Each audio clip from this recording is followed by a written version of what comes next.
In today's video, I'm going to teach you how to create sub-emails with Proton Mail. Sub-emails, sometimes called additional addresses or aliases, let you keep work, newsletters, and sign-ups separate while keeping everything in one secure inbox. It's a simple way to stay organized without juggling multiple accounts. Start by opening Proton Mail and signing into your account. At the top of your mailbox, look for the settings icon and open it. From the quick panel, choose all settings so you can access the full menu. On the left sidebar, go to Identity and Addresses. This is where Proton Mail stores every address you can send from, along with the names that appear to your recipients. Scroll to the section called My Addresses.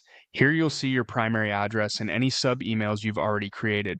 To add a new one, click Add Proton Address. In the address field, type the new email name you want to use.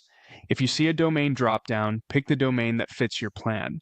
Keep the address short and memorable, and avoid including personal details you don't want to share publicly. Next, enter a display name. This is the sender name people will see in their inbox when you email them from this sub-address. Choose something clear and consistent with the purpose of the address, like a team or project name for work, or a simple label for shopping or newsletters. When you're happy with both fields, select Save Address.